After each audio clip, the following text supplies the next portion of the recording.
This was not just a failed deal. This was an escrow scam designed to take full control of high-value transactions. A buyer and seller agreed on a car or property worth thousands, sometimes hundreds of thousands. To stay safe, they used what looked like a trusted escrow service to handle the payment. The platform looked legitimate. The process followed real transaction steps. Nothing felt out of place. The money was sent into what appeared to be a secure holding account. A confirmation arrived, making it seem like the transaction was protected. But the seller never received the funds because the escrow service was fake and the scam was already complete before anyone realized it.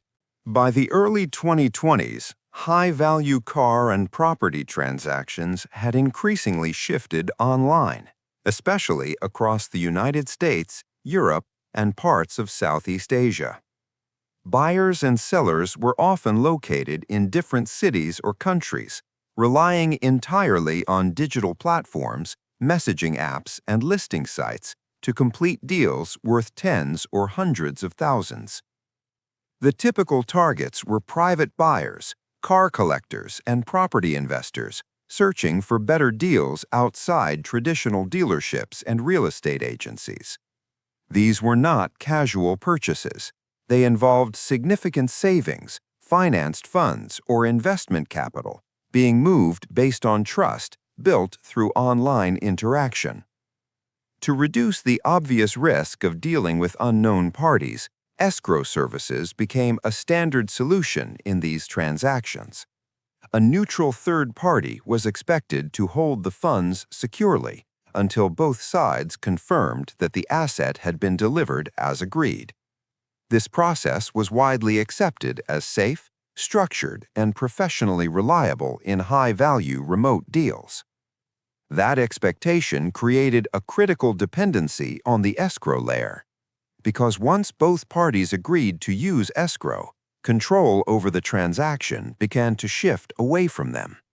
And that exact moment became the entry point where the scam quietly positioned itself inside the deal. The first contact usually began through a legitimate listing, often on trusted car marketplaces or property platforms, where the deal initially appeared authentic.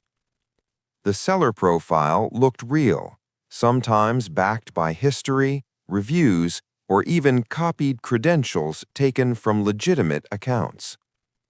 Communication quickly moved off the platform to email or messaging apps, where the conversation became more direct and less monitored.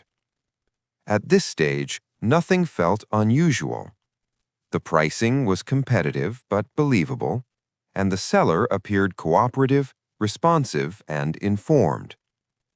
Then the escrow was introduced as a safety measure, often suggested by the seller, or sometimes agreed upon by both sides as a logical next step.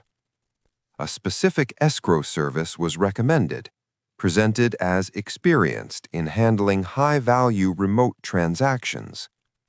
Links were shared, documents were provided, and everything appeared structured in a professional format. The buyer saw no reason to question it, because by that point, the deal itself already felt real, and the escrow only reinforced that trust. And once the escrow was accepted, the scam had successfully entered the transaction without resistance. Once the escrow service was accepted, the entire transaction flow began to move through channels controlled by the scammer. A website was provided that closely replicated a legitimate escrow company, often using similar branding, layouts, and domain names that were nearly identical.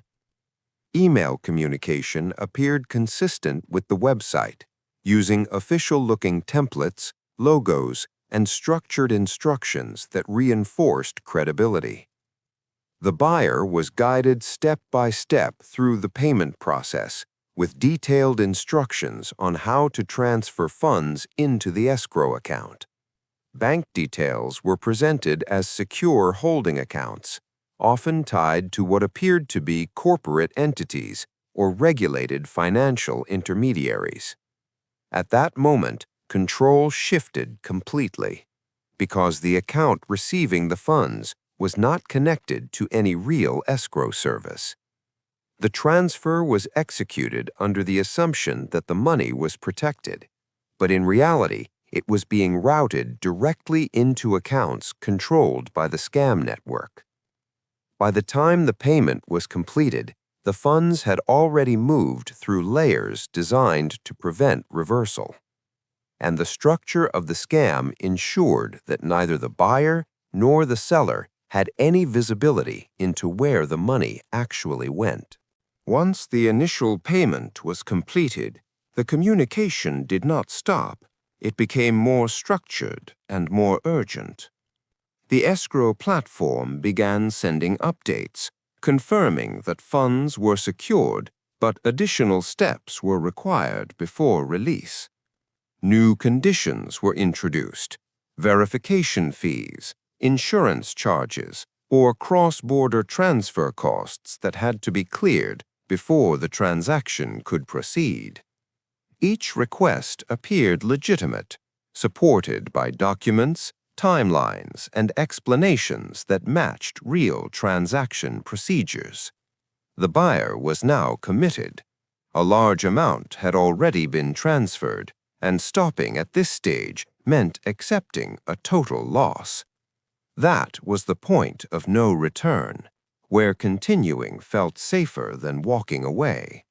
In some cases, multiple payments were made in sequence, each one justified as necessary to unlock the previous transfer.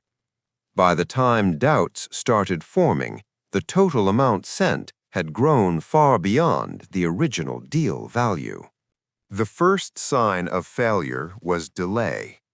The expected release of funds did not happen within the promised timeline. Communication started to slow. Responses became less precise, then inconsistent, then completely absent. The buyer began reaching out to the seller, but the seller had never received any confirmation of payment from a real escrow service. At that moment, both sides realized they were not connected through the same system. The website that had handled the entire transaction either stopped responding or disappeared entirely. The funds could not be traced through normal channels because they had already been moved across multiple accounts within hours of the transfer.